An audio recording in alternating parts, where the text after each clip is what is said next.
What exactly is healing and जब मैं इसके कॉमन सिम्टम्स की जब बात करूं मैम वो क्या है what is a growing necessity for it in our lifes today. जैसे मैंने पहले भी बताया था, हीलिंग की जरूरत सभी को पड़ती है। और ड्यू टू बिजी लाइफ अभी कैसे हो गया, हम लोग सब बहुत बिजी हो गए और टेक्नोलॉजी के चलते भी हम जो नेचुरल चीजें हैं वो हम अब कहीं ना कहीं हम छोड़ दे रहे हैं। मैं जो यहाँ पे हीलिंग सेशंस लेती हूँ स्पेशली एट साकेत प्लाजा इन महाबलेश्वर, उसका रीजन ये है because this is at 3000 square foot up from the earth. It is Okay. an total natural hill station.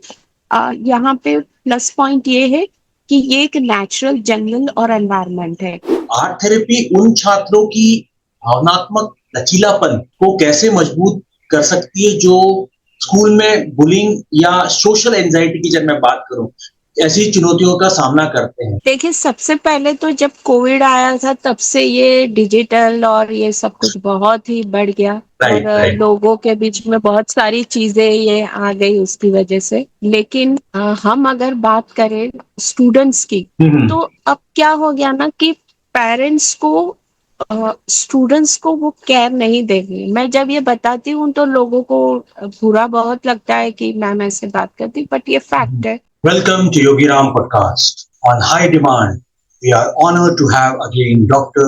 Ushmaji, art therapist, healer, relationship coach. She is a dancer, BA in Bharatnatyam and performing Kathak. She is well known choreographer of spiritual dance too. Dr. Ushmaji celebrated for her expertise in art therapy, meditative and spiritual art, healing therapy, and relationship counseling. Expert in Joroko art, Ushmaji blends decades of educational leadership with transformative art and mindfulness, guiding individual and group toward emotional balance and creative renewal. Her immersive retreats, hand-on seminars, and bespoke workshop empowers participants ranging from professionals and educators to community leaders to reduce stress, unlock their creativity, and strengthen relationship to mindful, expressive art practice. Recognized with national awards and respected as an visionary in meditative art facilitation, Dr. Ushmaji inspire lasting growth and self-discovery for all who join her program. Very warm welcome, Ushma ma'am. एक बार again आपका योगीराम की तरफ से, योगीराम की viewers की तरफ से, योगीराम की टीम की तरफ से आपका बहुत बहुत स्वागत है and thank you very much for your precious time. Thank you so much. So ma'am, आज का पॉडकास्ट स्टार्ट करते हैं with more depth, more knowledge, more guidance toward healing. So ma'am, what exactly is healing and जब मैं इसके common symptoms की जब बात करूं मैम वो क्या है, what is a growing necessity for it in our lifes today.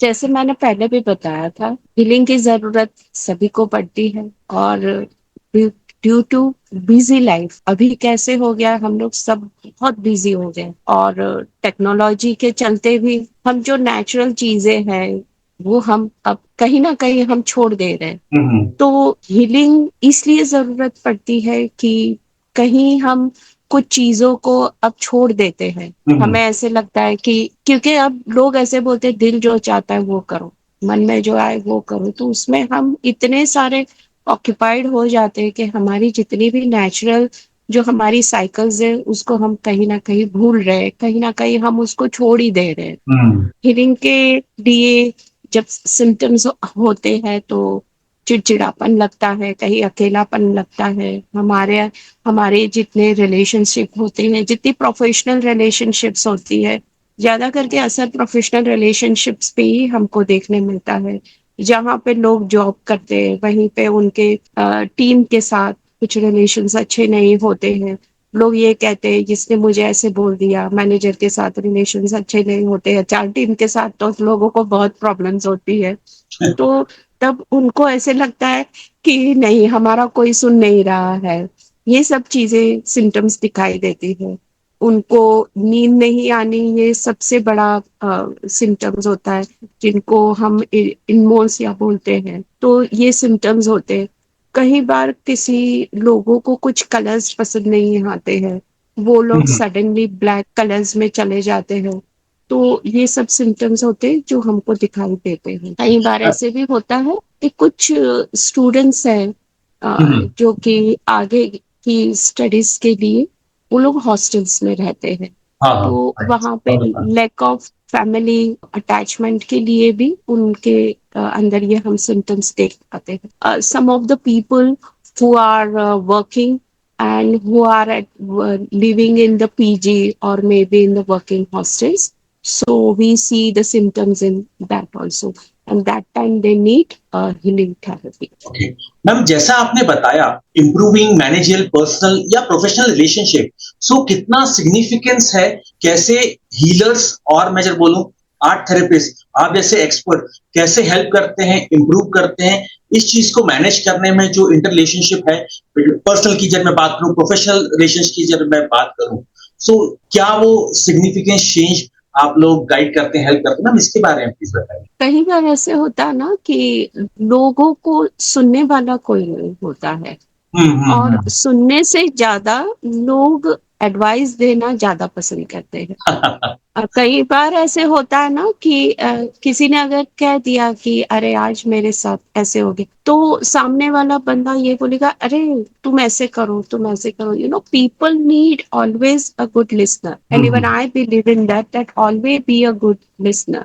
हमेशा एक अच्छे श्रोता बनिए, ये मैं हमेशा ही बोलती हूँ। सामने वाला इंसान क्या बोल रहा है वो सुनना बहुत जरूरी होता है। लोगों को आज यही लगता है कि हमें कौन सुनता है, और जब लोगों को कोई सुनने वाला नहीं होता है तो वो धीरे धीरे वो एक स्ट्रेस में चला जाता है, वो एक डिप्रेशन में चला जाता है, और तब उसको जरूरत पड़ती है थेरेपी की।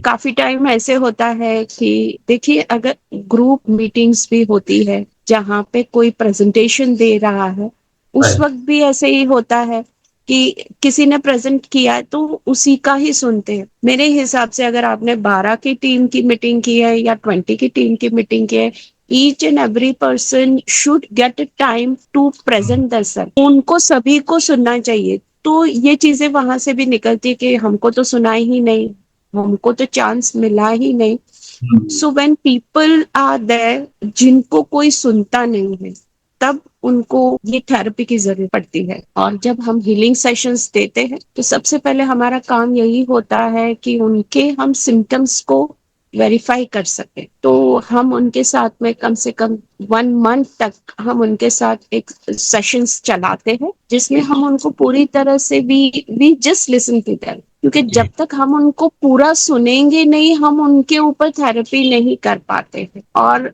ज्यादा करके अभी के टाइम में मेरे पास जितने भी क्लाइंट है, they all are from they belong to hostels, they belong where they are living alone. जो लोग पीजी में रहते हैं उनके पास से ऐसे केसेस हमारे पास अब ज्यादा आने लगे। ओके मैम, इसी कंटेक्स्ट में मैं दूसरा सवाल पूछना चाहूंगा।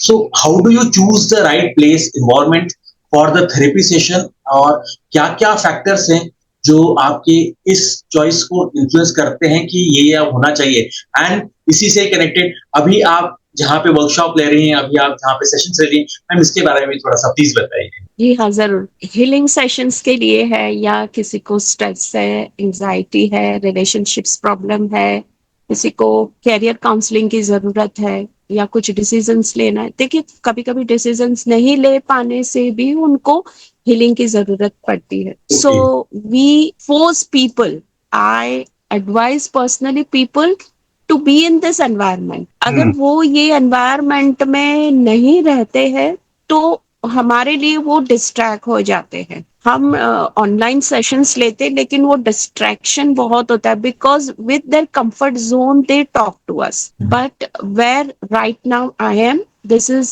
Eight Saket plaza, this is at Mahabaleshwar in Maharashtra. Great. यहाँ पे पूरा नेचुरल एनवायरनमेंट होता है। वैसे ही नेचुरल थेरेपी की भी जरूरत पड़ती है। हमको कभी कभी वाटर थेरेपी की भी जरूरत पड़ती है when it is an extreme level. So हम लोग यहाँ पे उनको 2 days का 3 days का डिपेंड्स उनको कैसी एक्सपर्टीज की जरूरत है, तो हम उनको यहाँ पे with stay with good hospitality care and with healthy food हम उनको यहाँ पे 2 दिन के सेशंस देते हैं। आप जो मेरे पीछे जो एनवायरनमेंट देख रहे हो, ये एक हेल्दी नेचुरल और बहुत पॉजिटिव वाइब्स का यहाँ पे एनवायरनमेंट होता है। सो मैं यहीं पे सेशंस लेने की लोगों को जोर करती हूँ, और मैं चाहती हूँ कि लोग अगर मेरे साथ अगर सेशंस लेते हैं तो वो मेरे साथ यहीं पे 2 या 3 दिन के वेदर जो रिक्वायरमेंट होती है हम यहीं पे उनके सेशंस लेते हैं। ये इसलिए भी जरूरी हो जाता है क्योंकि जब हम कंसल्टिंग करते हैं, जब हम सेशंस लेते हैं, तो उसमें डिफरेंट टाइप ऑफ थेरेपीज हमको एनालिसिस करनी पड़ती है। उसमें एक स्पीच थेरेपी आ जाती है, फिर उनके अंदर के जो स्किल्स होते हैं, समटाइम्स इट हैपेंस कि कुछ स्किल्स होते हैं जो कि उनके बाहर नहीं आ पाते, तो जब वो हमारे साथ थेरेपी लेते हैं, हम उनको एनालिसिस करते हैं और उनको वो थेरेपी पूरी तरह से देने की हम यही कोशिश करते हैं। सो इसलिए जो कि एनालिसिस किया जाता है, उसके बाद में हमको सोचना पड़ता है कि उनको 2 दिन का सेशंस यहाँ पे देना है या नहीं। अगर ये चीजें नहीं होती है तो सेशंस चलने के टाइम पे उनकी स्लीप डिस्ट्रैक्ट होती है, उनकी फूड जो साइकिल होती है वो डिस्ट्रैक्ट होती है। देखो, ऑनलाइन जब हम लेते हैं ना, तो हम उनको बोलते हैं कि ये नहीं, ये तुम फूड लिया करो, क्योंकि फूड भी है वो हीलिंग थेरेपी में बहुत बड़ा एक रोल प्ले करता है। तो लोग होते हैं कुछ भी खा लेते हैं, हाँ आज मैगी खा ली, आज पिज्जा खा लिया, और मेरे साथ सेशन में बैठ जाते हैं। नहीं, ऐसा नहीं होता है। फूड के लिए भी हमको थेरेपी में बहुत एक इम्पोर्टेंट पार्ट उसमें प्ले करता है। तो जब हम हीलिंग के सेशंस लेते हैं तो उनकी जो हंगर ट्रीटमेंट होती है वो भी उस पर काम करती है। तो यहाँ आने के बाद में उनकी जो फूड साइकिल होती है वो भी बहुत हेल्दी हो जाती है। एंड स्लीपिंग थेरेपी भी हम करवाते हैं, तो यहाँ आने के बाद में उनको स्लीप भी बहुत अच्छी, डीप स्लीप भी लेना बहुत जरूरी होता है। एज वेल एज हम म्यूजिक थेरेपी भी करवाते हैं, जैसे कि बाउल म्यूजिक होता है, वाटर म्यूजिक होता है। आप यहाँ पे देख सकते हो कि वाटरफॉल के भी वॉइसेस होते हैं, as well as water running के भी यहाँ पे वॉइसेस है। नाइट टाइम पे यहाँ पे जो कि लाइट्स के जो ऑरा चलते हैं, that also help us in our healing therapy. Ma'am, फिर यहाँ पे अभी जो आपका सेटअप है यहाँ पे महाबलेश्वर में, मैम यहाँ पे क्या क्या और फैसिलिटीज हैं जो आपके जो क्लाइंट्स हैं वो अवेल कर पाते हैं within the session, and how they can know यहाँ पे और को और क्या क्या देखने को मिलता है सेशन में, मैम इसके बारे में थोड़ा सा प्लीज। जरूर, काफी सारी ऐसी ऑर्गेनाइजेशंस है यहाँ पे जो कि उनका यहाँ पे हीलिंग सेंटर्स चलाती है। काफी सारी ऐसी ऑर्गेनाइजेशंस है, महाबलेश्वर से पास में भी है। मैं जो यहाँ पे हीलिंग सेशंस लेती हूँ स्पेशली एट साकेत प्लाजा इन महाबलेश्वर, उसका रीजन ये है because this is at 3000 square foot up from the earth. It is an total natural hill station. यहाँ पे प्लस पॉइंट ये है कि ये एक नेचुरल जंगल और एनवायरनमेंट है। यहाँ पे जंगल को बढ़ाया नहीं जाता या पेड़ पौधे उगाए नहीं जाते, ये नेचुरल सीड सिस्टम से डेवलप होता है। और एक बात, यहाँ के अंदर जो भी आपको यहाँ से जो ट्रैवलिंग टाइम होता है, वो ट्रैवलिंग टाइम आप कहीं ना कहीं उसमें सफर करते हैं, तो वो सफरिंग होना बहुत जरूरी है। when you are suffering something you get the value what you are having. अगर आपने वो ट्रैवलिंग सफर नहीं किया तो आपको यहाँ पे जो ट्रीटमेंट मिल रही है उसकी आपको वैल्यू नहीं लगती है। सो ट्रैवलिंग सफरिंग होता है, कंपलसरी होना चाहिए। तो ये यहाँ पे आप पूना से भी चल के आ सकते हो। पूना से आपको फ्लाइट्स मिल जाती है, जैसे मुंबई पूना है, दिल्ली पूना है, कहीं से भी आपको फ्लाई करते तो आपको पुणे ही चलना पड़ता है। एज वेल एज आप बाय रोड आ सकते हो, so that is you have to come by the Bali also. The road facility is connected with the Satara also, so आप महाबलेश्वर आ सकते हो।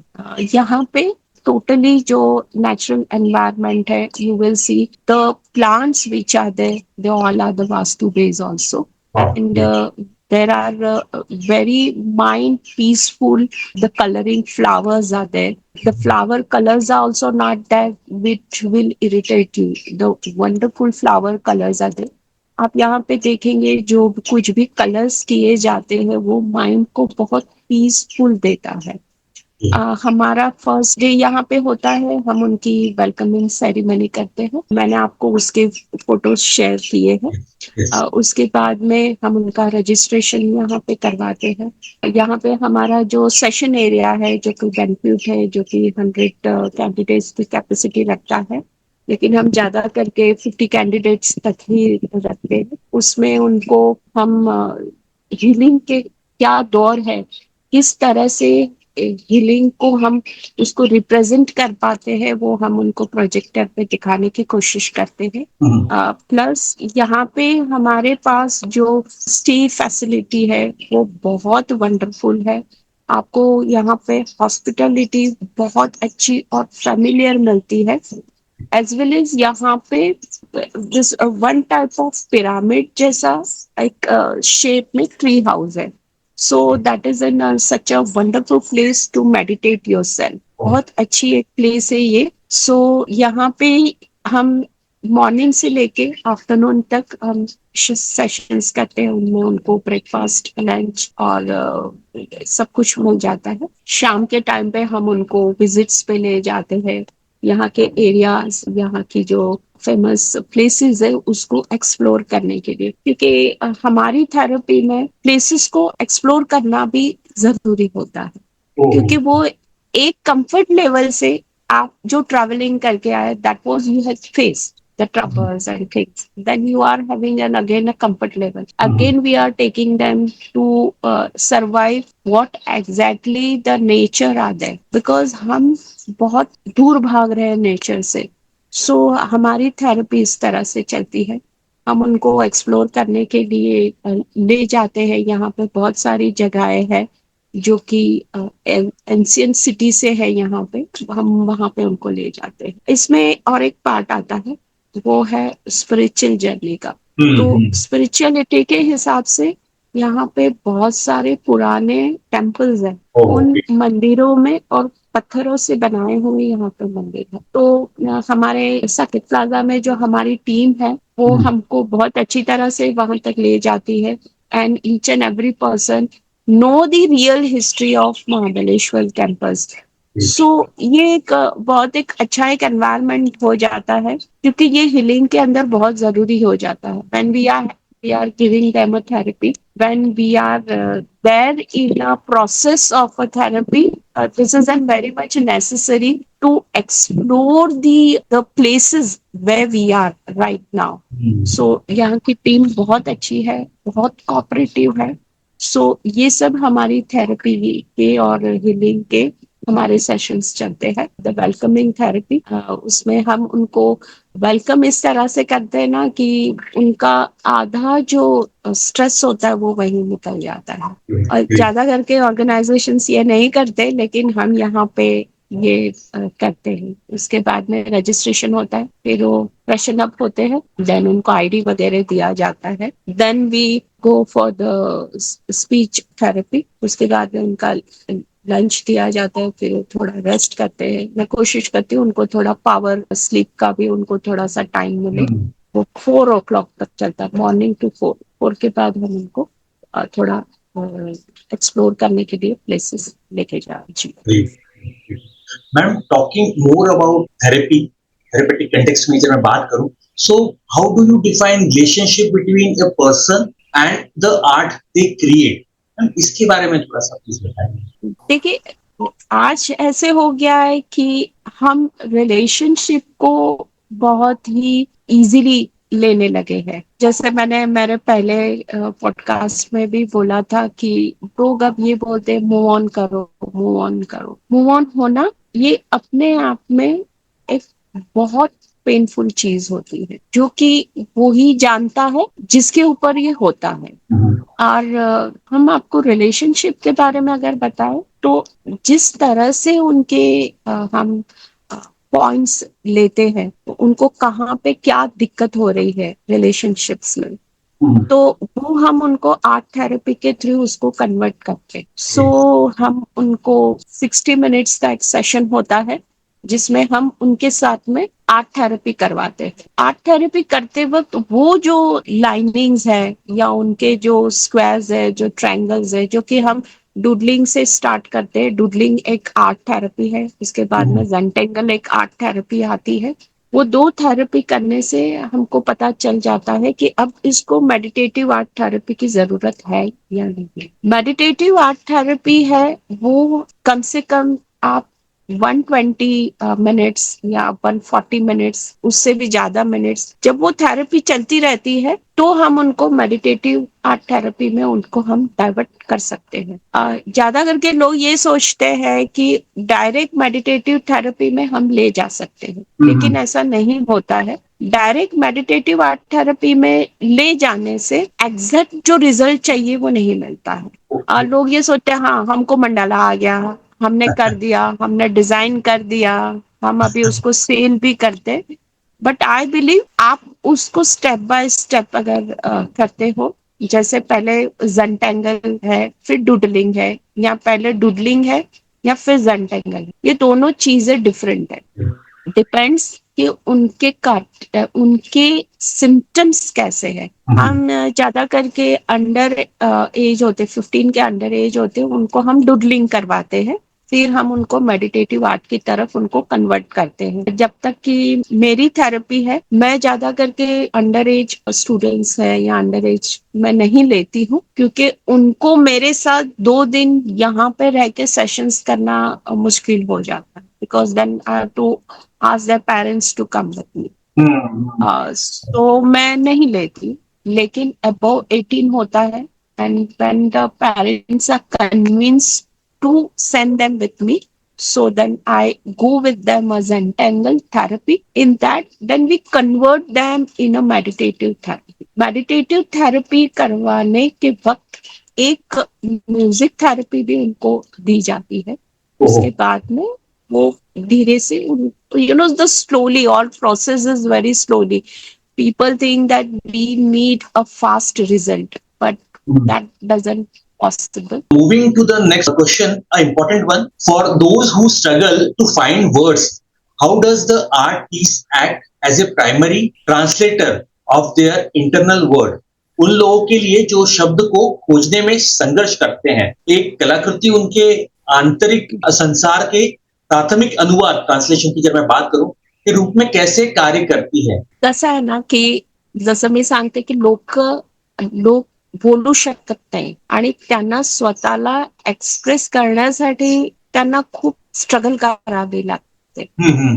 आणि त्यासाठी जर परत त्यांना कोणी ऐकणारं नसतं त्यांना, आणि जास्त करून ना आपण जर कंप्लेंट केली किंवा आपण जेव्हा आपले प्रॉब्लेम सांगितले तर कोणालाच ऐकायचं नसतं ते।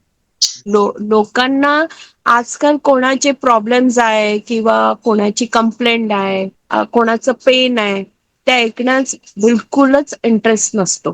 लोकांना असं वाटतं की नाही आमच्याशी बोलले तर चांगलं बोला, आमच्याशी बोलले तर प्रेमाने बोला, आमच्याशी बोलले तर जरा चांगली गोष्ट बोला। त्याच्या कारणे आजकाल लोक आणि कॅन्डिडेट सांगा किंवा यूथ सांगा किंवा यंग जनरेशन सांगा, ते आता काही बोलतच नाहीये। आणि हा सेम प्रकार आम्ही सिनियर सिटीजन्स मध्ये पण बघतो। सिनियर सिटीजन्स मध्येही आता असं झालेलं आहे की ते स्ट्रॉंग आहेत असं दाखवतात आणि सोलो ट्रिप वगैरे ते लोक पण आजकाल करायला लागलेले आहेत, पण त्यांच्यामध्येही त्यांनाही ऐकणारं कोणीच नसतं।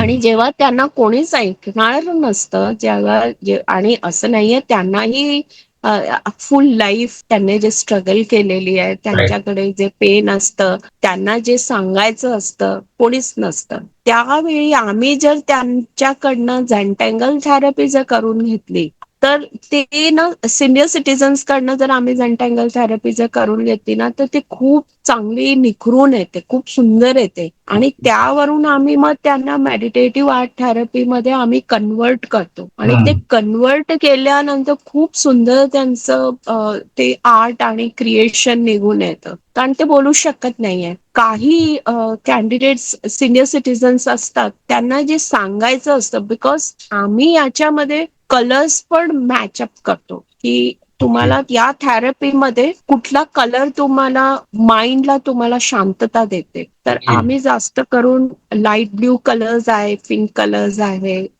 येलो आहे, हे सगळे कलर्स आम्ही यूज करतो. तर जेव्हा सिनियर सिटीजन्सला आम्ही सांगतो ना, तर ते कुठला तरी एखादाच कलर सिलेक्ट करतात. सेम थिंग युथ मध्ये तुम्ही बघा तर ते लोक खूप कलर यूज करतात. So you see the mind change how diversities. तुम्ही बघू शकता की त्या दोन्ही मेंटॅलिटी मध्ये किती फरक असतो. आणि सिनियर सिटीजन आहे तेही एकदा यंग होतेच, पण त्यांना जेव्हा हे थेरपी आम्ही देतो ना, तर ते पास्टचं त्यांचं याच्यामध्ये येत नाही. त्यांचं ते प्रेझेंट मध्ये त्यांचं माइंड कसं डायव्हर्ट होतं ते त्यांच्या क्रिएशन मध्ये खूप सुंदर दिसून येतं. तुम्ही थेरपिस्ट, क्लायंट आणि कलाकृती यांच्यातली जी हे त्रिकोणी संबंधाची जी संकल्पना आहे, मॅम याला थोडंसं प्लीज अजून स्पष्ट कराल. बघा, क्लायंट मध्ये जेव्हा आम्ही त्यांची अनालिसिस करतो, त्यांचे प्रॉब्लेम आम्ही अनालिसिस करतो आणि त्यांना जेव्हा आम्ही फर्स्ट जी स्टेप असतो ते जेव्हा आम्ही त्यांना देतो, तर आम्हाला ते एक बॉन्ड निर्माण करण्यात खूप प्रॉब्लेम होतो. कारण सिनियर सिटीजन्सना असं वाटतं की ना, आम्हाला सगळं माहित आहे, आमच्यावरती ही तुम्ही थेरपी करू नका. पण झेंटँगलची थेरपी केल्यानंतर त्यांचं जे रिझल्ट बाहेर येतं, ते रिझल्ट त्यांना दिल्यानंतर म्हणजे आम्हाला पूर्ण 3-4 तास जातात त्यांच्याबरोबर ते बॉन्ड निर्माण करण्यात आणि त्याच्यानंतर जेव्हा त्यांना हे ट्रस्ट फॅक्टर येतं की नाही, ही थेरपी आम्हाला या स्टेज पर्यंत घेऊन जाऊ शकते, तेव्हा तो एक बॉन्ड आमचं निर्माण होतो. तुम्ही कलाकृती किंवा क्रिएशन बघा, तर असं वाटतं ना की आता सिनियर जाऊ, आम्हाला काय गरज आहे सगळं करण्याची. पण तुम्ही 20 मिनिट्सची आम्ही जेव्हा त्यांना ते क्रिएशन दाखवतो, त्याच्यामधनं ती 60 मिनिट्स होते, ते 60 मिनिट्स नंतर ते 120 मिनिट्स होते. त्याच्यानंतर जे ते क्रिएशन निघून येतं ना, इट्स अ वंडरफुल क्रिएशन निघून येतं. आणि मी ह्याच्यामध्ये दुसरं एक अनालिसिस केलेलं आहे, जे की मी स्वतःच सगळं R&D मी करत असते. तुम्ही जे ट्रायंग्युलरची जी गोष्ट करता, जेव्हा एक थेरपिस्ट आहे, एक क्लायंट आहे आणि कलाकृती आहे, या ट्रायंगल मध्ये थेरपिस्टची खूप मुख्य भूमिका असते. कारण त्या थेरपिस्टला पण त्यांचेही पेन्स त्यांना ऑब्झर्व करावे लागतात आणि त्या पेन मधनं किंवा त्या डिफिकल्टी मधनं त्यांना त्या थेरपीमध्ये कन्वर्ट करणं हे खूप गरजेचं होऊन जातं. आणि त्याच्यासाठी आम्हाला 2 days रेसिडेंटल सेशन्स घ्यावे लागतात. आम्ही ऑनलाईन घेऊ शकत नाही, आम्हाला ऑफलाईनच घ्यावं लागतं. जर आम्ही हे सेशन्स ऑनलाईन घेतले किंवा आम्ही जर रेसिडेंटल जर सेशन्स घेतले नाही, तर जे आम्ही त्यांच्याबरोबर मला जे बॉन्ड बनवावं लागतं ते बॉन्ड बनत नाही. Because online is something else. ते एन्व्हायरमेंट आम्ही क्रिएट करू शकत नाही. म्हणून मी लोकांना सांगते किंवा माझ्या क्लायंट्सला सांगते, आणि जे मला ट्रायंग्युलर जे मला बॉन्ड बनवायचं असतं त्याच्यासाठी मी त्यांना रेकमेंड करते की तुम्ही आमच्या बरोबर 2 days रेसिडेंटल सेशन्स आहे, ते तुम्ही आमच्या बरोबर घ्या. आणि ते आम्ही इकडे साकेत प्लाझा मध्येच घेतो. माझे फ्युचर प्लॅन्स आहे, जेवढे पण माझे सेशन्स येतात ते मी आता आम्ही कन्वर्ट करतोय 3 months मध्ये घेण्याचे, ते आम्ही आता इकडेच घेणार आहोत. तर ते जे ट्रायंग्युलर आहे, ते एक थेरपिस्ट आहे आणि आमचे जे क्लायंट आहे आणि जे माझं आर्ट आहे, त्याच्यामध्ये आमच्या बरोबर राहण्यासाठी खूप गरजेचं होऊन जातं. आम्हाला त्यांना ते हेल्दी फूड द्यायचं, ती हेल्दी हॉस्पिटॅलिटी द्यायची, ती केअर द्यायची, ते हॅपी आणि पॉझिटिव्ह त्यांना एन्व्हायरमेंट द्यायचं, ते एक ऑरा निर्माण करायचं, ती एक पॉझिटिव्हिटी आम्हाला क्रिएट करायची with the light effect, with the natural effect, with the sound effect, with the water therapy. हे सगळंच आम्ही ऑनलाईन करू शकत नाहीये. आणि त्याच्यासाठी ही माझी हे साकेत प्लाझा एकदम बेस्ट प्लेस आहे, जिकडे आम्ही हे ट्रँग्युलर जे तुम्ही सांगता, जे क्लायंट आणि थेरपिस्ट आणि कलाकृतीमध्ये आम्ही हे करू शकतो. बघा, लोकांना असं वाटतं की आर्ट थेरपीमध्ये एवढं सगळं करण्याची काय गरज आहे, ऑनलाईन होऊन जाऊ शकतं.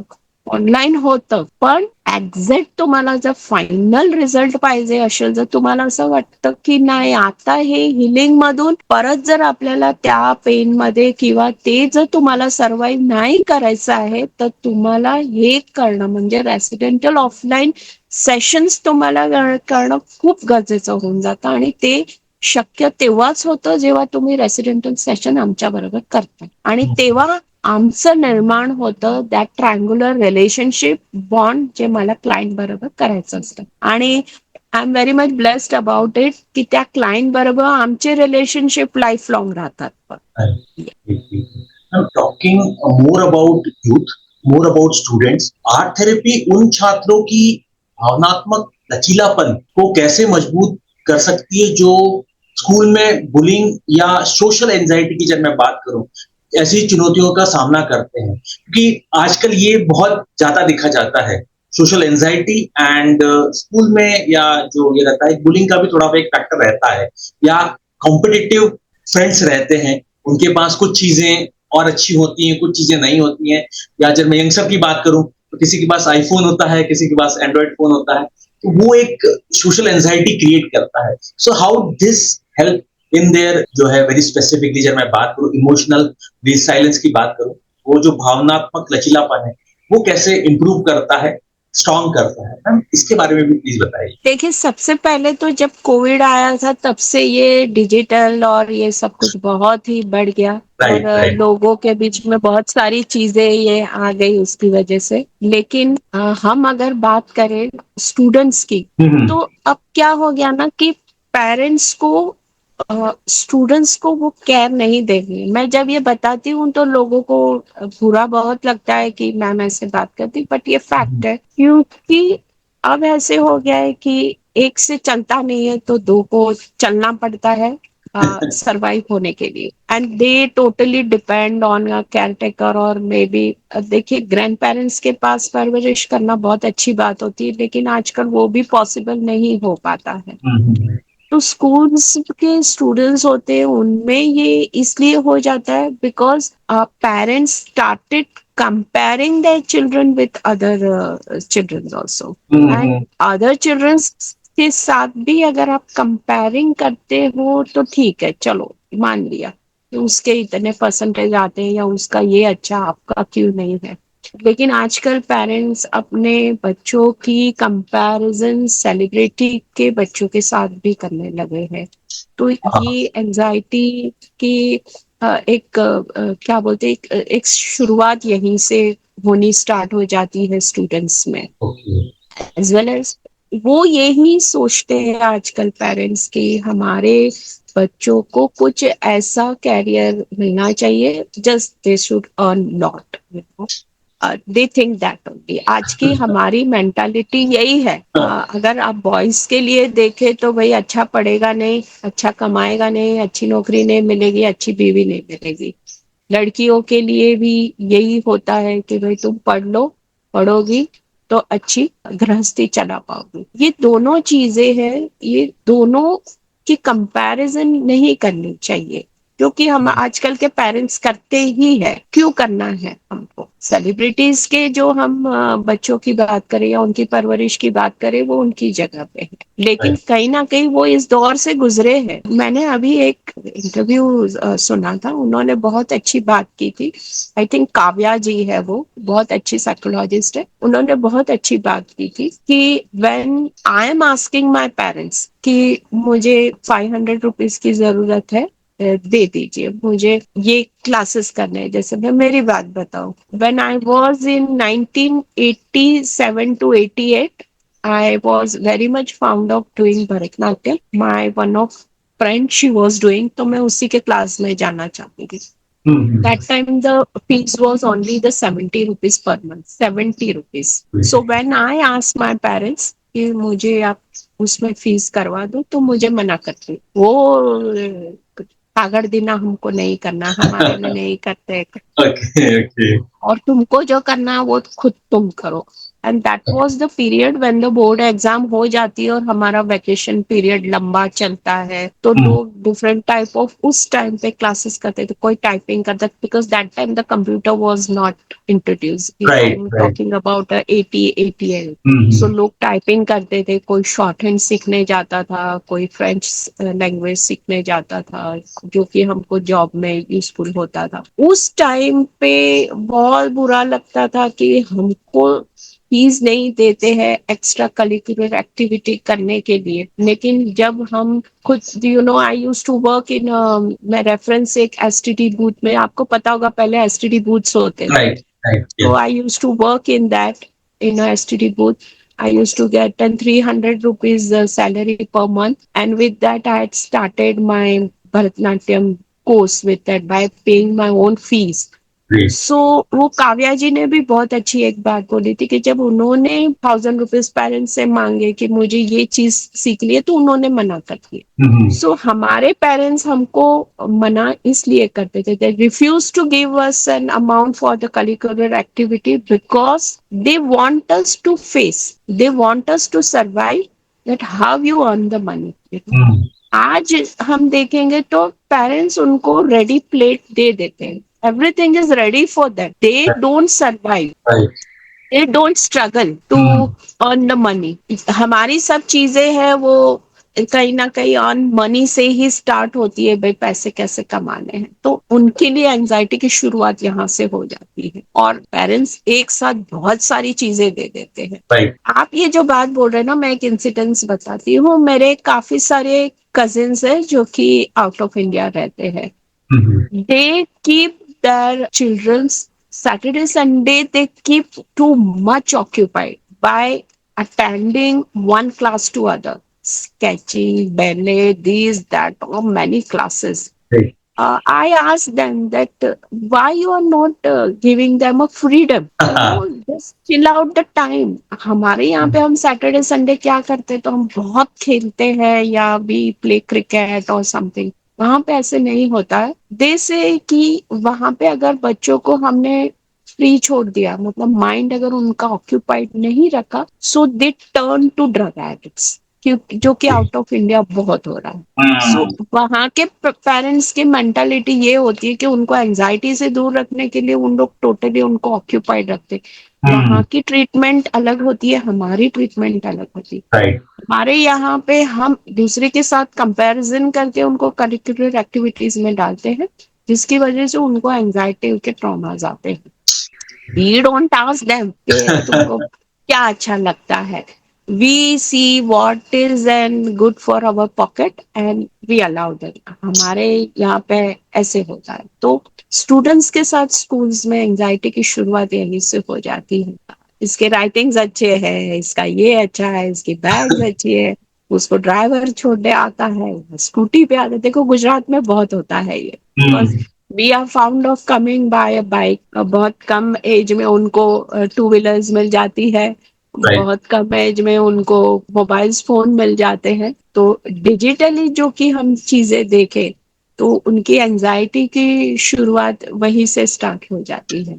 So, what does the resistance to make art tell us about a person's relationship with their own vulnerability? Art therapy एक बहुत खूबसूरत थेरेपी है, ऐसा मैं कहूंगी. और कला की आप कोई भी थेरेपी ले लीजिए, सभी थेरेपी बहुत खूबसूरत होती है अपने आप को एक अलग तरीके से डेवलप करने के लिए. जैसे कि डांस आ गया, म्यूजिक आ गया, और भी बहुत सारी कलाएं हैं हमारे यहाँ पे. काफी पहले के टाइम में एम्ब्रॉयडरी के तरफ वो लोग टर्न होते थे. लेकिन आर्ट एक ऐसी थेरेपी है जो कि लोगों को लगता है कि ये I am not a artist, मैं ये नहीं कर पाऊंगा. लेकिन आर्ट के थ्रू आप अपनी इंटरनल भावनाओं को, आपके इंटरनल फीलिंग्स को आप उसमें कन्वर्ट कर सकते हैं। मेरा मानना ये है कि अगर आपको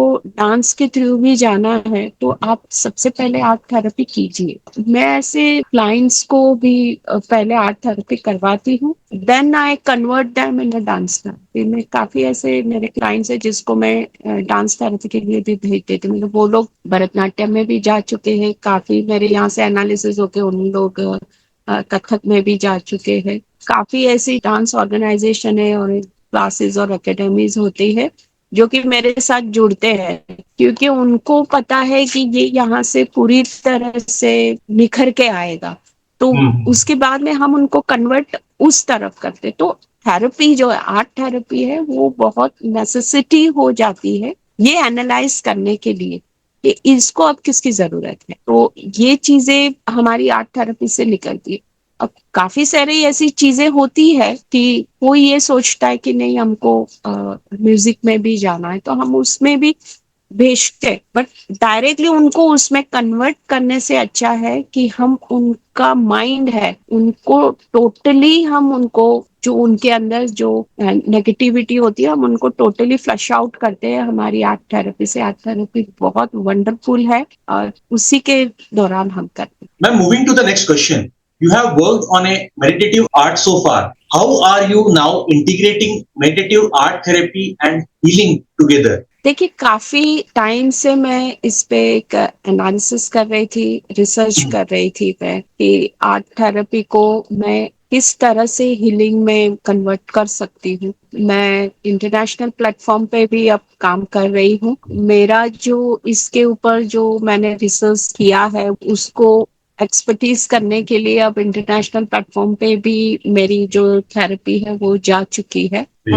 as well as counselling India की तरफ से मैं अब इसको साइकोलॉजी के साथ भी मर्ज कर रही हूँ, क्योंकि Oh, उन्होंने भी जब जाना कि मैं आर्ट थेरेपी हूँ तो उन्होंने मुझे सामने से अप्रोच किया था कि मैं उनके साइकोलॉजी के काउंसलिंग के जो कि छोटे कोर्सेज होते हैं वो मैं करूँ। So I am that also I am doing it. So healing की जो थेरेपी है उसको पूरी तरह से आर्ट थेरेपी में कन्वर्ट करने के लिए एक एक्सपर्टीज की जरूरत पड़ती है। उसके उसमें मुझे सपोर्ट किया वंदना जी करके है, वो एक अच्छी एक काउंसलर रह चुकी है।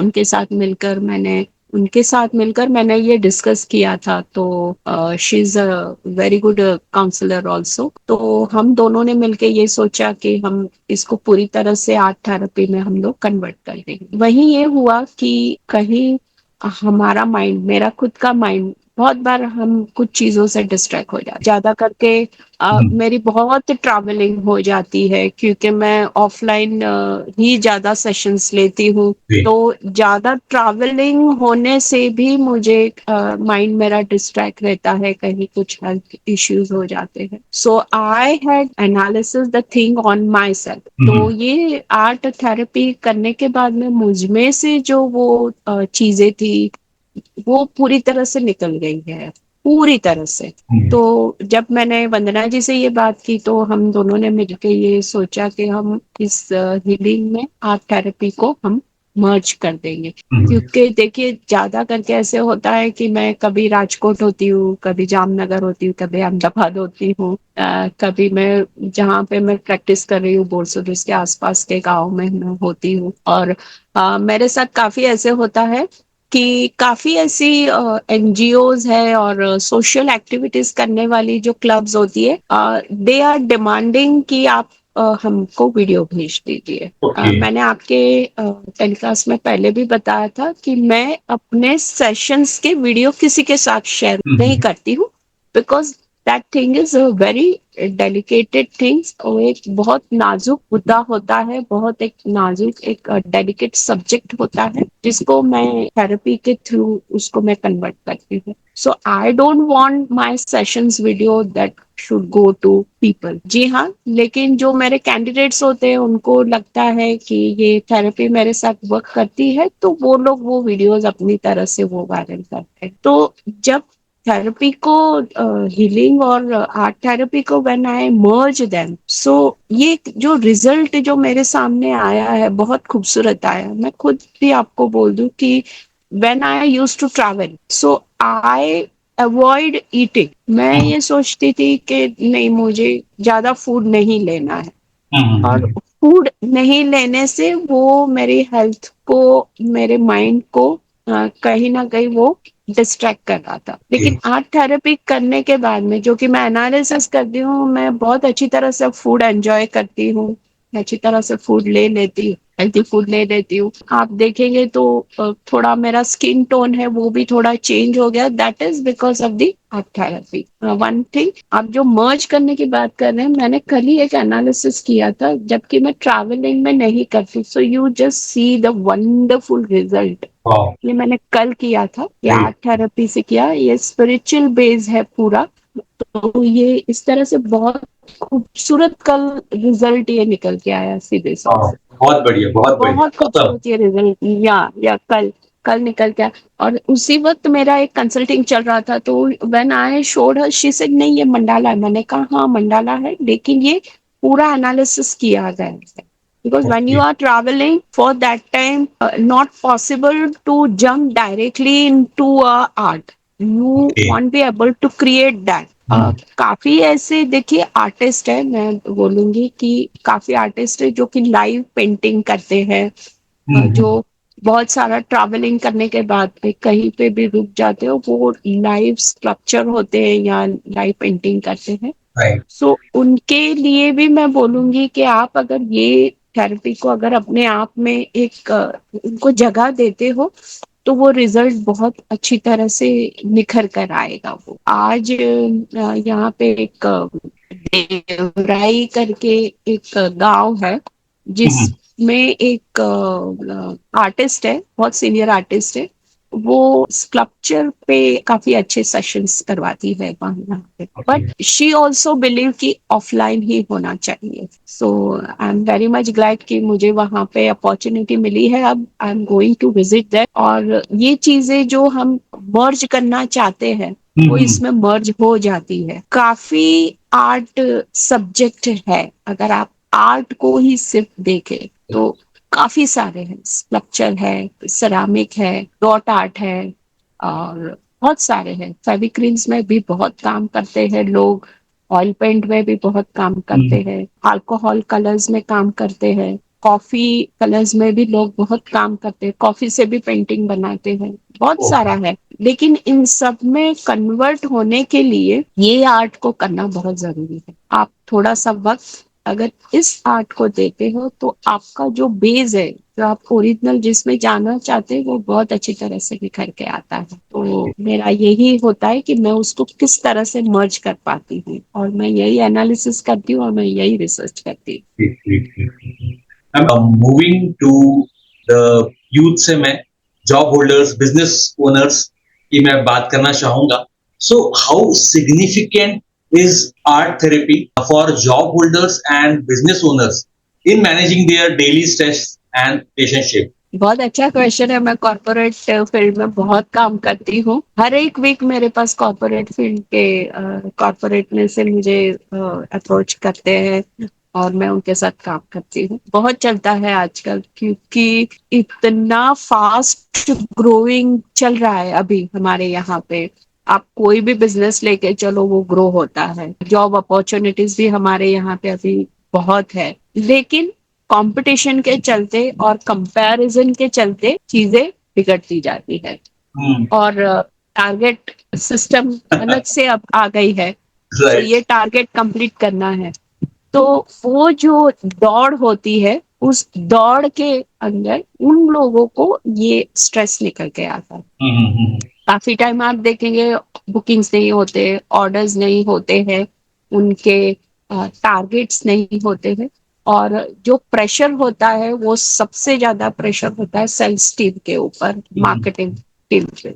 और सेल्स और मार्केटिंग टीम को कहीं भी नवाजा नहीं जाता है। ये उनको नहीं नवाजा जाता। उनके लिए तो ऐसा ही है कि भाई तुमको क्या है, तुमको अच्छा है, ऑफिस में नहीं बैठना पड़ता है, तुम तो प्रेजेंटी लगा के घर निकल जाते हो, घूमने चले जाते हो। सेल्स टीम ये बोलती है कि भाई हम क्या बोलते हैं, हम घूमते रहते हैं मार्केट में, तुम्हारे जैसा नहीं है ऑफिस में बैठे हैं कंप्यूटर के सामने बैठे। राइट तो राइट। ये उनके बीच में के क्लैशेस चलते रहते हैं और एचआर टीम बीच में सैंडविच हो जाती है। उसके बाद मैनेजर के तक जब बात जाती है, एमडी तक बात जाती है, सीईओ तक बात जाती है, तो बातें धीरे धीरे बहुत सारी बिखरती जाती है। तब हमारी जो थेरेपी है वो हम लेते हैं सबसे पहले सेल्स टीम के साथ। हम लोग सेल्स टीम के जो भी कुछ सर्वाइविंग है जो उन लोग फेस करते हैं वो हम एनालिसिस करते हैं। जैसे मैं पहले भी बताई थी कि जो हम हार्ड कॉपी देते हैं फॉर्म फिलअप करने की, तो उनके राइटिंग के ऊपर से भी मैं एनालिसिस कर पाती हूँ कि अब इसको थेरेपी की जरूरत है या नहीं। ग्रेट तो ग्रेट। काफी कॉर्पोरेट फील्ड बोलती है अभी तो डिजिटल का जमाना है, आप ऑनलाइन फॉर्म कर दीजिए। काफी ऐसी डिजिटल कंपनीज होती है वो भी बोलते हैं ये क्या जूना पुराना तरीका आप इस्तेमाल कर रही हो, ऑनलाइन ही आप भेज दिया करो। राइट। ऑनलाइन में मैं नहीं इतना एनालिसिस कर पाती हूँ, राइटिंग से मैं जितना कर पाती हूँ उतना उसमें मैं नहीं कर पाती। तो राइटिंग के बाद हम एनालिसिस करते हैं कि उनको क्या थेरेपी की जरूरत पड़ती है। और देखिए इसमें ऐसे होता है ना कि नार्सिसिस्ट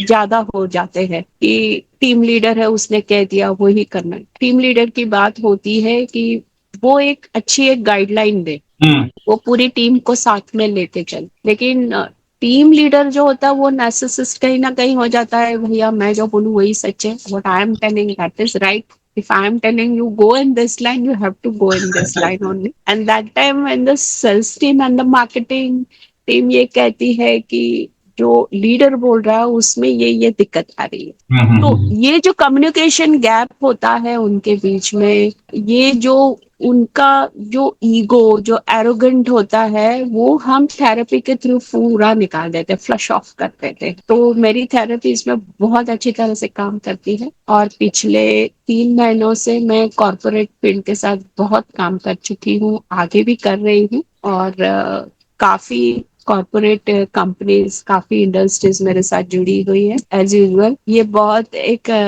नाजुक, मैं बोलूंगी सब्जेक्ट है, बहुत डेलिकेट सब्जेक्ट है, इसलिए हम उसके वीडियोस वायरल नहीं करते हैं। राइट। उसमें दूसरी भी चीजें होती है जो कि वो लोग अपना you know anyhow they pay in what they say, they just can not go and share to the manager और लीडर को। अगर लीडर के बारे में ही कुछ प्रॉब्लम हो तो लीडर को तो नहीं बताएंगे ना, राइट। वरना वो टॉक्सिसिटी कहीं ना कहीं हो जनरेट जाती है। करेगा। राइट। या moving to the next question, मैं थोड़ा सा एक और कॉम्प्लेक्स क्वेश्चन लेना चाहूंगा। What exactly is grief and how do you transform someone's grief into their happiest moment through the medium of art? Grief जो है वो जब हम किसी को कुछ भी नहीं बता पाते, जब हम एक साइलेंट मोड में चले जाते हैं, शिद्दत से जब किसी की आदत लग जाती है और वो आदत सडनली चेंज हो जाती है। हम पूरी चीजें जब हम किसी को बताते हैं, पूरे दिनचर्या हमारी जब हम किसी को बताते हैं वो सडनली स्टॉप हो जाती है, बोल नहीं पाते। ग्रीफ, दुख, पेन सबसे बड़ा ये है when we are not able to express someone, when we are not able to talk, कुछ भी नहीं बोल पाते। वो ग्रीफ की उपमा या वो ग्रीफ का एक बीज है जो बढ़ते बढ़ते बहुत बड़ा पेड़ बन जाता है। मैं फिर से एक बार बोलूंगी की दुःख हे एक असं लहान एक कण असतं, जेव्हा आपण कोणाला काहीच सांगू शकत नाही आणि जेव्हा आपल्याला कोणाची सवय असते, खूपच सवय असते, जेव्हा आपण त्यांना सगळंच सांगतो आणि सडनली आपण ते सगळंच बंद करून टाकतो, आपण कुठे गेलो, काय केलं, काय खाल्लं, कुठे आहे, काय सगळंच बंद होऊन जातं, तेव्हा हे युथ मध्ये खूप प्रॉब्लेम निर्माण होतो की ते एकदमच बंद होऊन जातं आणि ते स्लो डाऊन होतात। आणि स्लो डाऊन असे होतात ना की त्यांच्याकडे काही शब्दच राहत नाही बोलण्यासाठी, सडनली एकदमच ते एक मौन प्रक्रियाकडे टर्न होऊन जातात। ते माझ्या हिशोबी ते ग्रीफ आहे, माझ्या हिशोबी ते दुःख आहे। तुम्ही कोणाला काहीच सांगू शकत नाही, एवढी सगळी लोकॅलिटी, एवढी मोठं पॉप्युलेशन, एवढं मोठं एम्पायर, आणि तरी आपण आपल्याकडे एखादा असा व्यक्ती नाहीये ज्याला आपण काही सांगू शकतो किंवा आपण त्यांच्याशी गोष्ट करू शकतो किंवा आपण त्यांच्याशी काही बोलूच नाही शकत. तेव्हा हे दुःख निर्माण होतं. मला कोणीच ऐकत नाहीये, मला माझ्याशी कोणीच बोलत नाहीये, मला कोणी बघत नाहीये आणि मला कोणीच समजून घेत नाहीये. There is no one who understand me. जेव्हा ह्या प्रक्रिया स्वभावात निर्माण होतात तेव्हा ते दुःख क्रिएट होत. आणि कधी कधी आपल्या जवळचा व्यक्ती जेव्हा आपल्याला सोडून जातो तेव्हाही ती जी सवय असते त्या सवयीच्या निर्माणी हे एक दुःख उत्पन्न होत. व्यक्ती बरोबरची सवय चांगली व्हायला पाहिजे, हेल्दी व्हायला पाहिजे आणि ऑर्गॅनिक व्हायला पाहिजे. जर व्यक्तीची सवय तुम्हाला टॉक्सिस असेल किंवा ती पण नार्सिसिस्ट असेल तर ते दुःख खूप वाईट असतं. दुःख तेव्हा निर्माण होतं आणि दुःखाचे प्रकार खूप वेगवेगळे सांगतात, पण माझ्या हिशोबी दुःखाचा एकच प्रकार आहे की तुम्ही कोणाला काहीच सांगू शकत नाही. मनातल्या मनात ते सगळं दाबून ठेवणारं, मनातल्या मनात ते सगळं जमवून ठेवण्याचं कारण ते दुःख असतं. आणि जेव्हा तुम्ही कोणाला काहीच सांगू शकत नाही, काही म्हणजे काहीच नाही, आपण येतो, आपण बोलतो, आपण हसतो, आपण चांगला ड्रेसअप करतो, आपल्याकडे आयफोन आहे, आपल्याकडे मर्सिडीज आहे, आपल्याकडे सगळंच आहे, कोणाशी काहीच सांगू शकत नाही.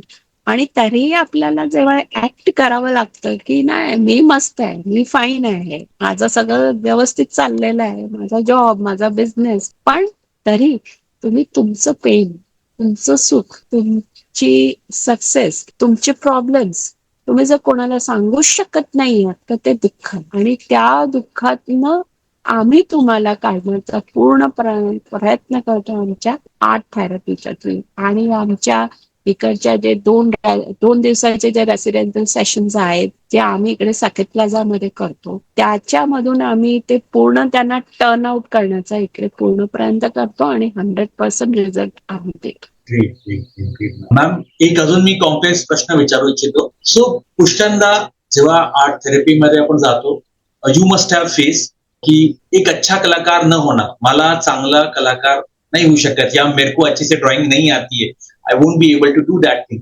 सो how do common misconceptions about not being a good artist hinders the initial therapeutic relationship? बघा हे जे आहे ते कॉर्पोरेट फील्ड मध्ये माझ्या बरोबर जास्त होतं. जेव्हा Okay. त्यांना कळतं की एक आर्टिस्ट आलेली आहे तर ते सांगतात ते ड्रॉइंग टीचर आहे करून. I am not a drawing teacher, I am an art therapist. तर त्यांना असं वाटतं की आम्ही आता एवढ्या लेवलवर आहोत, आम्हाला काय गरज आहे आर्ट करण्याची. त्यांना असं वाटतं की पेन्सिल आणि इरेझर घेऊन काहीतरी राऊंड राऊंड राऊंड करायचं आहे, तसं नसतं. आर्ट थेरपी एक खूपच सुंदर एक विषय आहे आणि एक सब्जेक्ट आहे ज्याच्यामधून तुम्ही तुमच्या माइंडला संपूर्णपणे डेव्हलप करू शकता. तुमच्या आतमध्ये जेवढाही स्किल आहे त्या स्किल त्या आर्ट थेरपीच्या थ्रू बाहेर येते. बघा लोकांना हेच वाटतं की ड्रॉइंग आहे का, ड्रॉइंग ते वर्ड यूज करतात, ड्रॉइंग इज टोटली डिफरंट.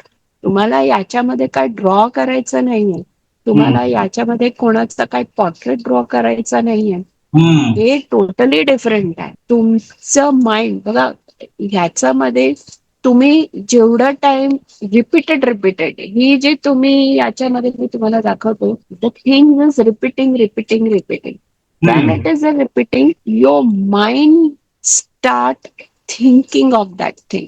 जसं की एक क्लायंट आहे त्याच्याबरोबर आपल्याला डील क्लोज करायची आहे, जेव्हा आम्ही ही थेरपी देतो ना तेव्हा त्यांचं माइंड त्याच्यामध्ये जातं की त्याच्याबरोबर डील क्लोज करताना मी त्याच्याबरोबर काय प्रश्न विचारलेले आणि त्याच्यासाठी मला आता त्याला काय सांगायला पाहिजे किंवा त्याच्यात काय सोल्युशन निघायला पाहिजे. हे जेव्हा हे थेरपी करतात आणि जे आमचे जे म्युझिक वर तुम्ही आता पण माहित नाही मला तुम्हाला ऐकायला येत असेल नाही, इकडनं वॉटर फ्लो होत त्याचा द व्हॉइस इज कमिंग. सो मी त्याला मर्ज करण्याची प्रयत्न करते. तर जेव्हा त्यांना असं वाटतं की आम्हाला ड्रॉइंग येत नाहीये, आय will not use the word drawing, आम्हाला आर्ट येत नाहीये, हा. तर खूप सुंदर ही एक थेरपी असते की ज्यांना आर्ट येत नाहीये त्यांच्या आतमधून एवढा सुंदर एक स्किल उत्पन्न होऊन येतं ना की ते माझ्यापेक्षा पण चांगलं करू शकतात त्याच्यावर. हा. आणि काफी कॉर्पोरेट फील्डमध्ये आम्ही करतो आणि आताच मी एक एक्झिबिशन लावणार आहे. त्याच्यामध्ये ज्या कॉर्पोरेट फील्डने माझ्याबरोबर काम केलेलं आणि ज्यांचं काम खूप चांगलं होऊन आलेलं आहे त्यांचं मी तिकडे एक्झिबिशन लावणार आहे. मेनी टाइम होतं that could be a gold sold होतं तर that amount we can transfer to them also. जर तुम्हाला किंवा कोणाला असं वाटतं की आम्हाला आर्ट येत नाही किंवा आम्हाला ड्रॉइंग येत नाही असं नसतं. सगळंच थेरपीवर डिपेंड असतं की आम्ही तुम्हाला कसं शिकवतो. फर्स्ट ऑफ ऑल तुम्ही ते स्टार्ट कसं करता आणि खूप I will not say is the easy method but the way we presented it feels अरे हे खूप इझी आहे हे तर काय आम्हाला यु नो ते फील की ओके. फक्त लाईन्सच करायचं आहे ना फक्त कर्व्हच करायचं आहे ना but it's difficult but we present the things very easily आणि त्यांना मग तेव्हा प्रश्नच पडत नाहीये की आम्हाला ड्रॉइंग येत नाहीये आम्हाला आर्ट येत नाहीये ते येतं त्यांना आणि खूप चांगला रिझल्ट होऊ नये. Moving to the next question, I'm asking this thing on behalf of जे पण तुमचे स्टुडंट्स आहे, जे पण व्ह्युअर्स आहे, पुष्कळदा असं होतं की म्हणजे वी नीड टू अंडरस्टँड की how art is helping us in uncovering our hidden या प्री वर्बल जे ट्रॉमाज असतात, जे सप्रेस झालेले, ते कसं काय आर्ट हेल्प करते त्यांना चांगलं करायला म्हणून घ्या, तुमचे उभारणे में और how art piece restore a sense of control for someone feeling powerless in their external life. वो कैसे इन जनरल लैंग्वेज में जब मैं बोलना चाहूँ फिर से कि क्या आर्ट से और कैसे the most important thing is कैसे एक आर्ट क्रिएट करने से ये सारे जो ट्रॉमास हैं एक्सटर्नल लाइफ की जो पावरलेसनेस है वो कैसे दूर हो जाती है. Again I want to ask this question and please brief में मैम बताइए. देखिए मेंटल हेल्थ के बारे में कोई बात नहीं करता है. गवर्नमेंट ने भी अभी काफी सारी ऐसी कोर्सेज और काफी सारी ऐसे सेंटर्स ओपन किए हैं कि जहाँ पे हम मेंटल हेल्थ के बारे में बात कर सके. मेंटल हेल्थ एक ऐसा अभी हम लोग एक ऐसा है जो हम फेस कर रहे हैं कि बहुत फास्ट ग्रोइंग ये इश्यूज हो रहे हैं अभी जिसमें लोग गलत रिलेशनशिप में भी फंस जाते हैं. हम लोग आर्ट थेरेपी के थ्रू उनको उसमें से भी हम निकाल पाते हैं. ये मैं बहुत प्राइड से कह सकती हूँ कि जो लोग गलत रिलेशनशिप में होते हैं हम उनको भी उसमें से कन्वर्ट कर सकते हैं. नार्सिसिस्ट लोग होते हैं जिनके साथ रिलेशनशिप्स नहीं बन पाती है उनको भी हम इसमें से कन्वर्ट करते हैं. और एक कहीं ना कहीं मेंटल हेल्थ के बारे में लोगों को यही लगता है कि नहीं हम थोड़ी पागल है हमको ट्रॉमास नहीं आते या यू नो ये मैम तो कुछ अलग ही बात करी ये पागलों की डॉक्टर है ऐसा भी मुझे बोलते हैं. My God. या डिप्रेशन के बारे में या स्ट्रेस के बारे में अगर हम किसी से बात करें तो उनको मैं टॉक्सिस लगती हूँ कि मैम हमेशा इसके बारे में ही बात करती है. But each and every person have a 20% of anxiety and a stress and depression. But they don't show. पूरी तरह से निकलना बहुत ही जरूरी होता है और फोर्सफुली हम उनको बोलते हैं तुम इसमें से निकल जाओ. लोग नहीं बात करते इसके बारे में. लोग बात करना नहीं पसंद करते हैं. ज्यादा करके मेट्रो सिटीज में सेंटर्स होते हैं लेकिन जो रूरल एरिया है वहां पे तो होता ही नहीं है. वो लोग इस बारे में बात भी नहीं करना चाहते. इसके बारे में वो लोग ऐसा सोचते हैं कि ये हमारे स्टेटस के अगेंस्ट है ये हमारी कैटेगरी के अगेंस्ट है तो वो लोग नहीं बात करना चाहते इसके बाद. फिर भी मैं फिर से बोलूंगी कि ऑनलाइन आप सेशंस लेने से अच्छा है हम ऑफलाइन ही इस सेशंस को इस थेरेपी को हम ले. आप फोर्स रखिए आप मुझसे लीजिए किसी और से लीजिए लेकिन ऑफलाइन ही आप अपने आप को पूरी तरह से इसको आप रिप्रेजेंट कर सकते हैं, आप ओपन अप हो सकते हैं। आर्ट थेरेपी एक ऐसी थेरेपी है जिसमें मैं बोलूंगी कि यहाँ पे ना ही आपको अपनी बॉडी के ऊपर कोई एक्यूप्रेशर मशीन्स लगाने की जरूरत है, ना ही आपकी कोई सर्जरी की जाती है, ना ही इसमें हम स्टेथोस्कोप यूज करते हैं, कुछ भी नहीं होता है इसमें, ना ही इसमें मेडिसिन की जरूरत पड़ती है। आपको बहुत एक अच्छा एक हेल्दी एनवायरनमेंट मिलता है जिसमें हम आपको ये थेरेपी करवाते हैं। बहुत ही ज्यादा जब क्रिटिकल सिचुएशंस होती है और जब मुझे ऐसे लगता है कि ये आर्ट थेरेपी से अब नहीं हो पाएगा, और वो होता है जब नार्कोटिक्स कुछ केसेस आ जाते हैं, जब कुछ एडिक्टेड केसेस आ जाते हैं, तो हमको उनको मेडिकल टीम के तरफ हमको उनको कन्वर्ट करना पड़ता है। जबकि कुछ अल्कोहलिक बहुत ज्यादा होते तो हमको उनको उनके पास कन्वर्ट करना पड़ता। देखिए काफी मेरे पास ऐसे भी क्लाइंट है जो कि कैंसर पेशेंट है, जो कि कीमोथेरेपी लेते हैं। तो जो कीमोथेरेपी लेने वाले जो डॉक्टर्स होते हैं, वो मेरे पास अभी उनको भी कन्वर्ट करते हैं कि आप उनकी आप थेरेपी ले लीजिए करके। तो हम्म। ये एक बोलते हैं ना कि थेरेपी एक ऐसी चीज है, आई विल नॉट से द थेरेपी, ये एक पूरा प्रोसेस है। प्रोसेस को हम उसको ये एक मेडिकल लैंग्वेज में थेरेपी वर्ड देते, but the process is such a beautiful thing. मेरे पास साथ दो डॉक्टर्स भी जुड़े हुए हैं, they are surgeons. They said every day we do only a surgery. Hmm. बोलते हैं हम सुबह उठते हैं और लोगों को बस सिर्फ we just cut the bodies. So they also started taking this art therapy with me. मेरे लोकल एरिया में ही है जहाँ पे मैं उनके साथ ऑफलाइन जा सकती हूँ। काफी सारे ऐसे एनजीओज वाले भी हैं मेरे साथ जो कि पूरा टाइम सोशल एक्टिविटीज करते हैं।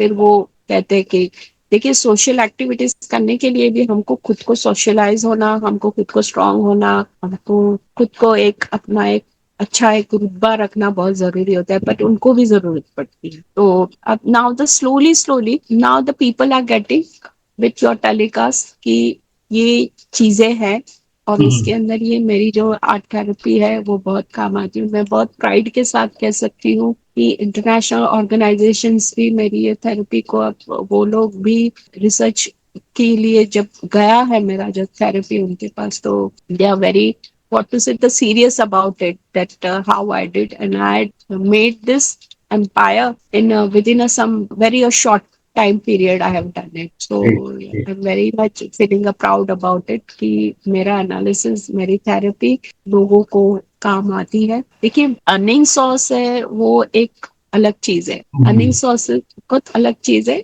लेकिन इसमें से भी लोगों को अगर मेरी थेरेपी से बेनिफिट्स मिलता है, दे आर फीलिंग हैप्पी, वो जो पॉजिटिव वाइब्रेशन होता है, पॉजिटिव हो रहा होता है जो वो मेरे साथ शेयर करते हैं, तो बहुत अच्छा लगता है। काफी ऐसे हैं बिजनेस मैन होते हैं जो खुद का बिजनेस करते हैं, वो लोग जब थेरेपी लेने के कुछ समय बाद कहीं खो जाते हैं, भूल जाते हैं कि किसी से हमने थेरेपी ली थी, लेकिन सडनली कहीं से उनका एक बल्क का अमाउंट आ जाता है मेरे अकाउंट में, और एक मैसेज आता है कि मैम मैंने 6 5 मतलब 65 CR का मैंने कॉन्ट्रैक्ट डील किया है, that is because what the therapy you had given, this is the token amount. तो ये बहुत अच्छा लगता है। टोकन अमाउंट आना तो नहीं, लेकिन उनके जीवन में एक परिवर्तन आता है ये थेरेपी की वजह से, उनके जीवन में एक स्थिरता आती है, एक स्टेबिलिटी आती है, एक पॉजिटिविटी आती है, एक पॉजिटिव ऑरा हम उसमें ला सकते हैं। तो तब मुझे बड़ा अच्छा लगता है कि नहीं, मेरी थेरेपी बहुत अच्छी तरह से काम करती है। Great, great, great, great. Ma'am आपसे बात करके बहुत अच्छा लगा। आपने बहुत सारी चीजें बताई, डिटेल में बताया। एंड जहाँ अभी आप हैं महाबलेश्वर में, आप जहाँ पे हैं साकेत में, तो वो उसके बारे में आपने बताया, बहुत बहुत अच्छा लगा। मैं कुछ और एक दो सवाल और पूछना चाहूंगा ऑन डिमांड व्यूअर्स की तरफ से। शायद थोड़ा सा वियर्ड भी लगे, बट ये सवाल मेरा भी है। सो एक बार जब आर्ट जो है कलाकृति पूरी हो जाती है, तो उसके साथ संबंध क्या होता है? क्या उसे याद के रूप में सहेजना चाहिए या जाने देना चाहिए? Ma'am as an expert please ma'am बताइए। नहीं, याद के रूप में तो सहेजना चाहिए, उसको जाने देना नहीं चाहिए। और जब आप ये थेरेपी करते हो तो फिर एक, मैं कहती हूँ ना, थेरेपी की वजह से ना एक बहुत स्ट्रांग बॉन्ड हो जाता है। कि अभी ऐसे हो गया ना कि मैं सामने वाले को मैं टाइम दे देती हूँ that every day 1 hour we have to be in a talk, लेकिन वो कुछ सामने से ही मेरे साथ सेशंस दे देते। मेरी एक क्लाइंट है, she is a fashion designer, she is from MP. Daily उसके और मेरे सेशंस चलते रहते हैं। मैं उसको टाइम देने के बाद मैं कभी कभी मैं ट्रैवलिंग में रहती हूँ, मैं उसको फॉलो अप नहीं कर पाती हूँ, लेकिन वो इतनी पर्टिकुलर और इतनी पॉजिटिव हो गई है कि वो खुद अब सामने से मेरे साथ बॉन्ड बना के मुझसे वो सेशंस ले लेती है। तो हमको भूल जाना नहीं चाहिए, जैसे आप बोल रहे हो, वो एक मेमोरीज होती है। और ये एक चीज है ना, इसका एक आपको कैफ लग जाता है कि ये करने के बाद में हमको पॉजिटिविटी मिलती है, हमको अच्छा रिजल्ट मिलता है, तो लोग मेरे साथ लाइफ लॉन्ग जुड़ना भी पसंद करते हैं। ऐसे बहुत से क्लाइंट है मेरे जो कि मेरे साथ लाइफ लॉन्ग भी जुड़े हैं। और अभी तो मैं सिर्फ गुजरात में ही काम कर रही हूँ, बट मेरा ये साकेत प्लाजा में यहाँ पे मेरे सेशंस को इंट्रोड्यूस करना आपके माध्यम के द्वारा से ये इसीलिए है कि महाराष्ट्र के भी लोग, साउथ के भी लोग, मुंबई के भी लोग अगर मेरे साथ जुड़ना चाहते हैं तो मैं यहाँ पे साकेत प्लाजा में 2 days के residential sessions with stay, with food, with organic environment, with healthy environment, natural environment हम लेते हैं। एज वेल एज अगर उनको सेशंस के साथ मिलते तो हम उनको सर्टिफिकेट्स भी देते हैं। अभी मैं कोर्स भी मैंने इंट्रोड्यूस कर रही हूँ, तो अगर उनको कोर्सेज भी अगर उनको हमारे साथ लेने हैं तो उसका जो टाइम पीरियड होगा वो ज्यादा से ज्यादा 4 to 5 days का होगा, जो कि हम यहाँ पे करने की सोच रहे हैं। तो आप जो बोल रहे हैं कि हमको छोड़ देना चाहिए, छोड़ देना नहीं चाहिए, दैट वो एक आपके लाइफ का एक पार्ट बन जाएगा बाद में। Great, great, great, great. Ma'am एक और मैं सवाल पूछना चाहूंगा, a complex one. How can school administration use art based insight to better understand their student, या साइलेंट स्ट्रगल की बात करूं, मैम इसके बारे में प्लीज बताएं। जी हाँ, देखिए मैं पिछले 4 साल से जहाँ पे मैं प्रैक्टिस कर रही हूँ, बोरसद जो कि गुजरात में है, मैं पिछले 4 साल से बहुत सारी स्कूल्स में जाके मैं अपना प्रेजेंटेशन दे चुकी हूँ। ग्रेट, मैं ग्रेट। सभी स्कूल्स में जाके मैंने उनको मेरी ये कॉन्सेप्ट के बारे में बताया है, बट दे ओनली थिंक कि ये तो हमारे ड्राइंग टीचर्स ये कर लेंगे। ड्राइंग टीचर्स भी ये चीजें नहीं कर पाते। तब मैं इंसिस्ट करती हूँ कि ड्राइंग टीचर्स को भी मेरे से ये कोर्स कर लेना चाहिए, उसके बाद में वो स्टूडेंट्स के ऊपर उसको अप्लाई कर सकते हैं। मैं पूरी कोशिश ये भी कर रही हूँ कि मैं गवर्नमेंट तक अपने ये कोर्सेज और मेरी जो थेरेपी है मैं उन तक पहुंचा पाऊँ, क्योंकि मेंटल हेल्थ के बारे में जब हम ओपनली नहीं बात करते हैं तो मैं रेकमेंड करना चाहूंगी कि मेरे ये आर्ट थेरेपी को चैनल वाइज कहीं ना कहीं सेंटर्स मिले जो कि सिटीज के थ्रू चलते रहे। तो अगर आर्टिस्ट मेरे साथ जुड़ते हैं तो एक हम एक बहुत बड़ा प्लेटफॉर्म उनको दे सकते हैं। अगर स्टार्टअप आर्टिस्ट है मेरे साथ जुड़ते हैं तो उनको हम ये कोशिश करवा के उनके ऑफ सोर्स भी हम उनको प्रोवाइड कर सकते हैं। तो ये चीजें होती है कि एक चैनल निर्माण हो जाएगी अगर मेरे ये कोर्सेज है, मेरा जो एनालिसिस मैंने किया है उसको अगर स्टार्टअप आर्टिस्ट तक भी अगर हम पहुंचाया जाए तो। क्योंकि स्कूल्स में लोग यही सोचते कि एक आर्ट टीचर है कर लेंगे, ड्राइंग टीचर कर लेगा, ये ड्राइंग है, और उनके पास इतने सारे प्रोजेक्ट्स और चीजें होती है पढ़ाने के लिए, और हर साल सिलेबस में कुछ नया नया इंट्रोड्यूस होते जाता है, तो they don't want to introduce this to them. So but I personally force people that they should introduce this also. Ma'am मैं एक सवाल पूछना चाहूंगा वेरी स्पेसिफिकली, योगीराम के जितने भी साउथ इंडिया की, जब मैं बात करूं, मैं मुंबई की बात करना चाहूंगा, महाराष्ट्र की बात करना चाहूंगा, केरल, कर्नाटका, हैदराबाद, बैंगलोर, इन सब लोगों की बात करना चाहूंगा। वेरी स्पेसिफिकली आप उनके लिए, हमारे शो के लिए, you have come to Saket plaza Mahabaleshwar में आई।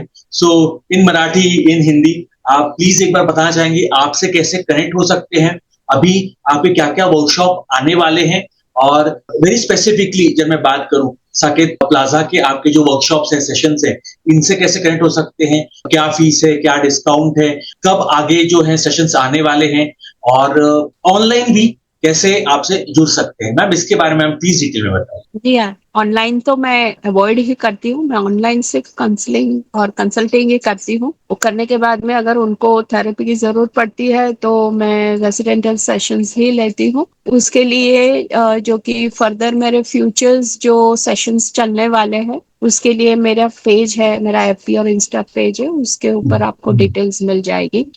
वैसे ही मेरे कांटेक्ट नंबर्स है। ज्यादा करके अब ईमेल पे कोई काम नहीं करता है तो व्हाट्सएप पे आप मुझसे जुड़ सकते हो, उसकी डिटेलिंग कोई पूछ सकते हैं। एज वेल एज यहाँ पे साकेत प्लाजा में हमारे सेशंस कब चलने वाले हैं उसके लिए मुझे इनसे परमिशन लेनी पड़ती है कि मैं अपनी जो डिजिटल एड चलती है उसमें मैं यहाँ पे सेंटर का एक चैनल नंबर में यहाँ पे दूं या नहीं।